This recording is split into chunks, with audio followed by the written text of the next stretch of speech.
Former FBI Director James Comey in some hot water, meeting face-to-face with Secret Service officials last evening. Thanks to his now deleted social media post that read, quote, cool shell formation on the beach that spells out 8647, raising red flags to officials, as it should, as the number 86 is a common call sign used for murder or to get rid of someone, while the number 47, of course, is seen as signifying Trump. Congressman Rick Crawford serves as chairman of the House Intelligence Committee, and he joins us now. So, Mr. Chairman, are you buying James Comey's claim that he just had no idea what this meant? He just thought it was a neat picture, and he was going to put it on his webpage.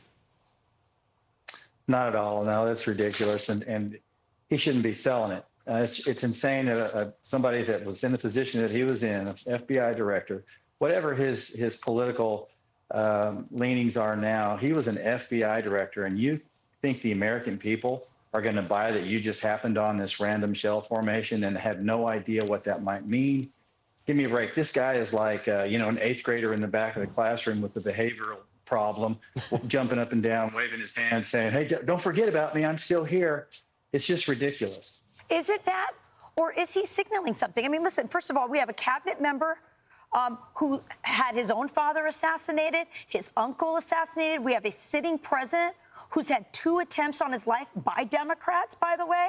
I'm not buying all this, stuff that it's some foreign country. Those were Democrats.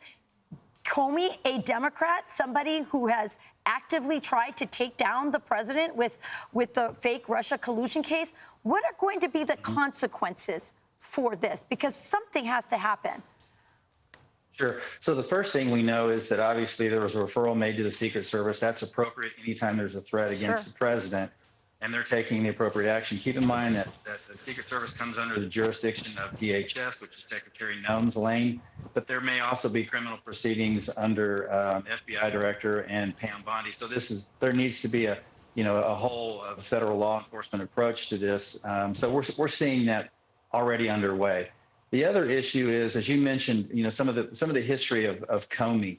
Russiagate was one of those. But think back to 2017 in June of that year when there was an assassination attempt against Steve Scalise and many others on a baseball field of Republicans. After 8 years, we just got that report from the FBI, that investigation, and he was a part of that. Even though it was the Comey culture, it was McCabe that engaged in the cover-up primarily. But he was responsible for, establishing that culture.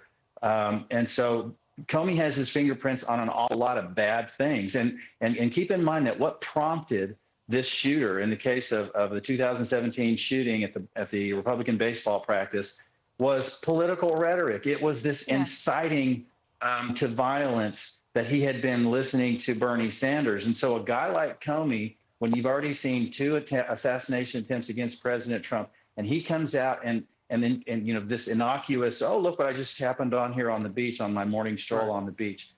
That's not a dog whistle. That's a bullhorn for some people. I couldn't agree more. Well, Congressman Rick Crawford, we really appreciate you joining us today, and we'll follow up on what's happening. All of us want to see consequences. We know that there certainly would be if it was a Republican, if it was reversed. So we appreciate you joining us this morning. Thank you so much. I'm Steve Doocy. I'm Brian Kilmeade. And I'm Ainsley Earhart. And click here to subscribe to the Fox News YouTube page to catch our hottest interviews and most compelling analysis.